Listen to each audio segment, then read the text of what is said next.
वालेकुम। अज आप फार्म ते आए हुए हैं। इन्हों के फार्म के जानवरों की खुराक दसांगे कि खुराक पाते पे तो की पाते पे आ ते ना किदा टैंपरेचर कंट्रोल करते हैं तो कितने मज गाई लवाते हैं वह भी तुहानू चेक करवाने तो कि खुराक इस टाइम पा रहे हैं। माशाअल्लाह इन्होंने नेपियर पाया गया वा।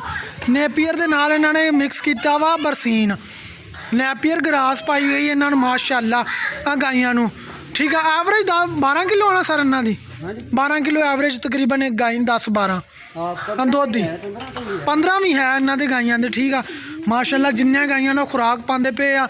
खुले जानवर रखे आ इस तरीके 15 तो बनती है इन्हों की एवरेज। पानी वाला सिस्टम खुला वा, पानी वाला सिस्टम हो गया। इन्हों के बाड़ लगाई गई है तो जोड़े निक्के जानवर लैदा, सून वाले लैदा, पैलन गाइयां लैदा, दूजे ने लैदा। ठीक है, आ खुराक पाई गई है इन्हों। आ नमक के डले रखे हुए आ तैयार किया। ठीक है, छोटे चक्की एक बार थोड़ा जिहा एक साइड तो चक्की आ तुहानू सारे चेक करवाइए।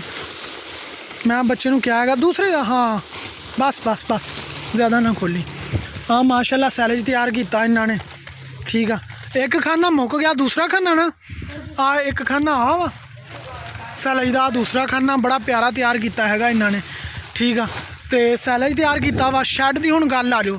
शैड देखो कितना कमाल का तैयार किया, हर पासों हवा लगेगी गर्मियों के। सर्दियों के ना इन्होंने पर्दे लगा दिते, अगे पर्दे थले करनगे, सारे जानवर ढके जाएंगे, अंदर आ जाएंगे। फ्रीजन गाइयां बच्चे चेक करो माशाअल्लाह कितना सुकून ना स्टेबल हो के उन्होंने कितना प्यारा सिस्टम किया है वा। आ शैड की क्वालिटी चेक कर लो उपरों। तो आ इत्थे इन्होंने रखा वा ना आ जानवरों का जोड़ा ना सिसू जोड़ा ना पेशाब करते जानवरों का, ये सारा कट्ठा करके कोई भी तरीके ज़ाया नहीं होने दी उन्होंने चीज़। इन्होंने इतों पेशाब कट्ठा किया वा, सारा पेशाब कट्ठा करके अदरों निकाल के तो वह देखो जी नाली थले बनी हुई आ सोलर फिल्टर थले, वह सीधी चली जाती खाले दे विच। तो वह सीधा ना खाद का काम करती यूरिया का।